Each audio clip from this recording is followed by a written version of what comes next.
All right, welcome to the next video in section 4.4. First of all, sorry about the end of the last video. We had some technical difficulties. Apparently, it was recording just fine, but my screen controls all froze up. I'm going to try to cut out that last little bit, so you may be thinking, well, I don't know what he's talking about.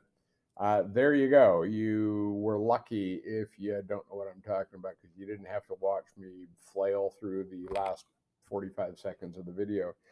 I did say I was going to. I talked very briefly about feature of the calculator that's useful when you're doing advanced calculations. If you look down here on this calculator, you'll see the STO, which is the store button. And the way this works, and the reason it's nice, is if you have a complex calculation and you've come up with some answer, it's accurate to however many decimal places your calculator can hold, which is significant.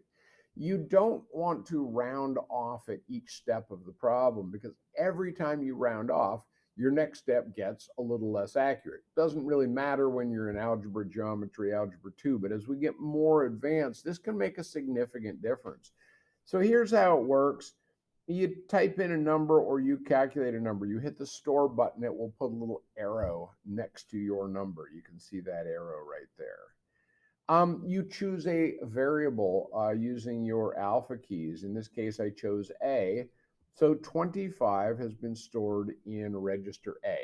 When I need that number, I can just type A, or I can use the recall, which is right above store, to recall, and it will pull the whole number out. So in the last problem, I had calculated T, and when I calculated T, it gave me a very long number. And then the next part of my problem was y equals, I believe it was 2 to the T minus 3. Well, I could type in 2 to the power of, well, actually, I could just so A minus 3. And the advantage is that I will get many more decimals of accuracy. And then when it gives me my y value, I can round that off to my 3 decimal places or whatever it is that I want. All right, hope that helps. I'm going to go ahead and clear that. And today's topic is the derivative of natural log of x. And we know that y is equal to natural log of x.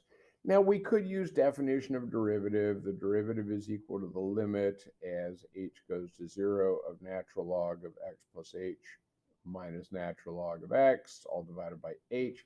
The problem is we don't really have any way to do anything with that. We don't have an expansion, so it doesn't really help us very much.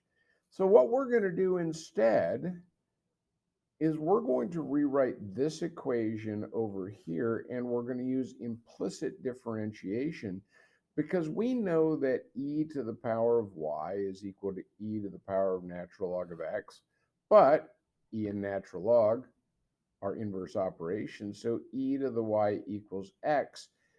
And now if I take the derivative of both sides, I can use implicit differentiation, where y is my inner function and e is my outer function.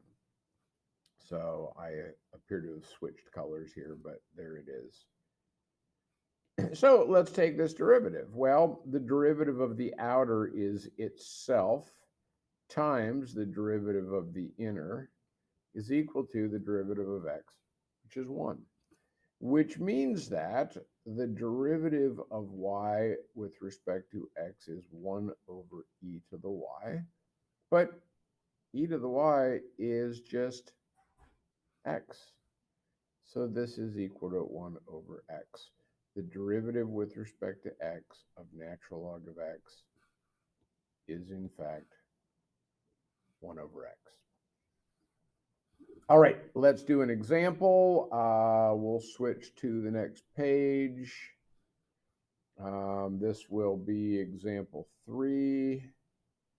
And if you're following along in the book, these are straight out of the book.